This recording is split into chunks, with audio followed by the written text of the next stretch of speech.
Hello, and welcome back to another video from Secrets of the Rings, where we celebrate and delve deep into all things Tolkien.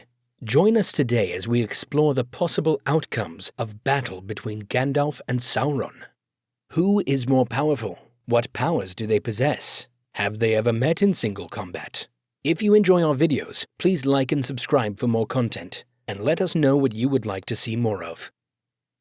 Gandalf and Sauron are both as old as time in Tolkien's universe, being of the Maia, an order of angelic beings. Gandalf's original name was Olórin, and he served several of the Ainur, or higher beings, such as Irmo the Dream-Master, Nienna the Weeper, and the mighty couple of Manwë and Varda.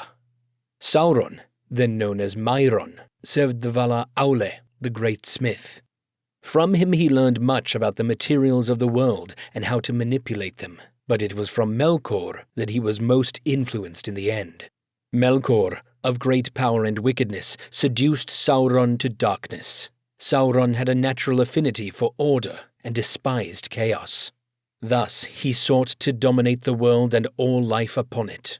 He would join Melkor's ranks and serve him throughout the wars of the First Age before claiming the title of Dark Lord for himself. Gandalf was oriented much more towards that which was peaceful in the world. He possessed a sense of empathy and genuine concern for other beings, learning the ways of truth and pity from his early masters in Arda.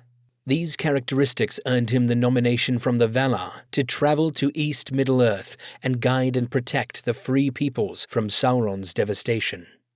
Although fearful of Sauron, even then, he accepted his duty and made his arrival around the 1000th year of the Third Age.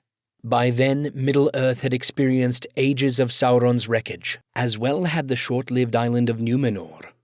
What would happen if these two figures did meet in single combat?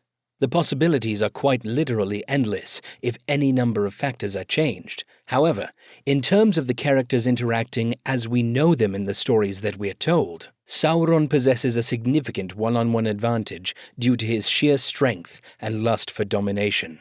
Although set directly against each other for many years, Gandalf and Sauron rarely ever meet face-to-face, if whatever meetings they have had could be considered that. By the time Gandalf arrives in Middle-earth, Sauron exists more as a shadow and a spirit than a physical being, and his hauntings take place largely in the unseen world. Tolkien's universe exists both in the seen and unseen world, with the unseen world possessing much of the magic that characterizes Arda. Several thousand years into the Third Age, Gandalf is the one to confirm that Sauron is behind the growing shadow out of Dol Guldur, referred to before then as the Necromancer. In the Hobbit films, we are treated to a contest between the regrown power of Sauron and Gandalf at said location. In that meeting, Gandalf is defeated by the Dark Lord after a battle of light and shadow. Both combatants display their ability to manipulate the world around them.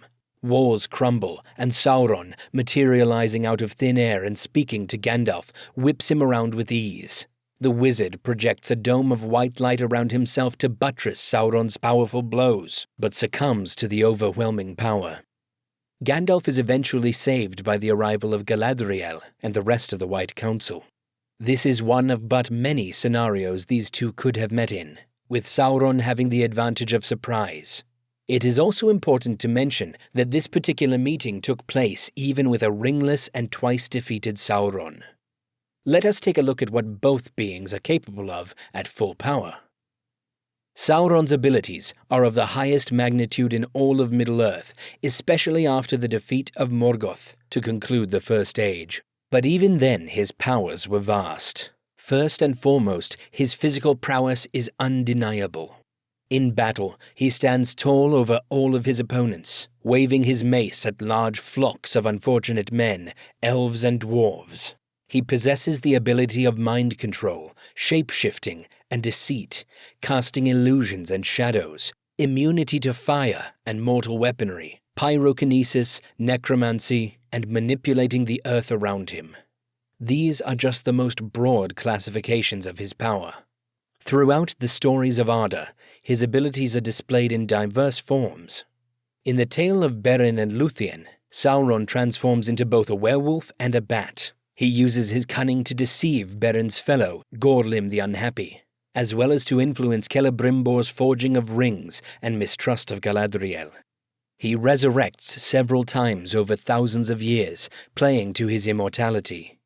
He has the power to forge great structures like Barad-dûr and creations such as the One Ring. In addition to these personal qualities, Sauron is also a skilled military tactician, having served under Morgoth before leading his own massive armies. The One Ring is Sauron's most powerful weapon, gaining its own sense of sentience when separated from its master. With the One Ring, there is essentially no chance of any Maia or lesser being defeating him.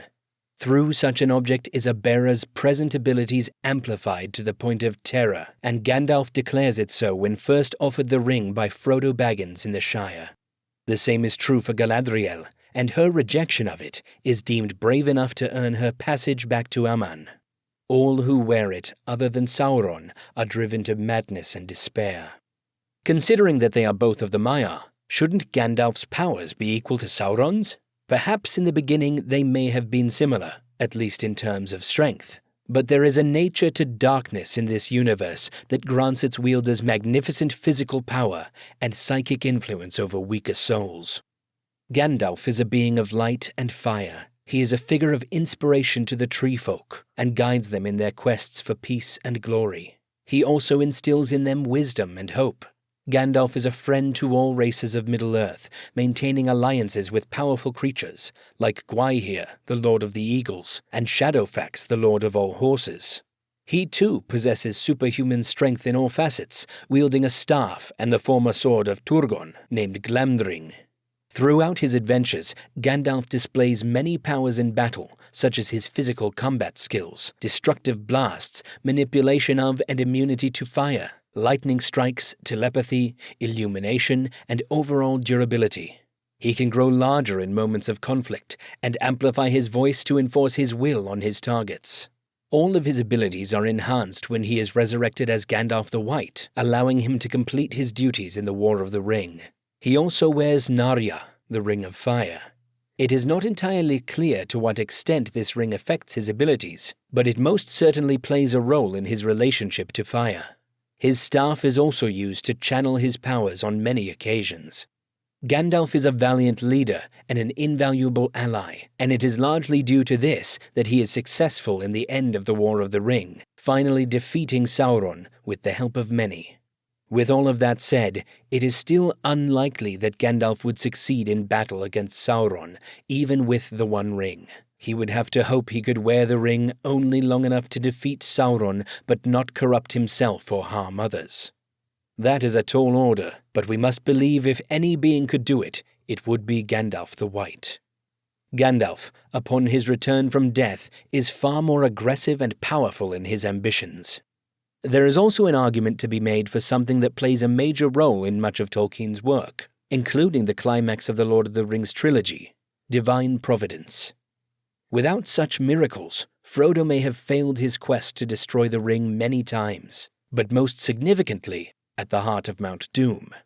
There always remains the possibility that the One above all, Eru Ilúvatar, ensures it so that Gandalf succeeds in a battle with Sauron. Should it be a part of his plan, it would surely be so. However, Gandalf gives his life to defeat a Balrog, whom would presumably be less powerful than Sauron. Would Gandalf the White have had less trouble with Durin's Bane? It is likely, but how much so? It is difficult to confidently declare Gandalf a sure victor against Sauron in any one-on-one scenario, but the possibility does exist. Who do you think would win? Gandalf, the beacon of hope and wisdom, or Sauron, the Dark Lord? Can the light and fire stand against the menacing shadow of the East? Be sure to let us know your thoughts in the comments. Thank you for joining us on yet another journey to Middle-earth.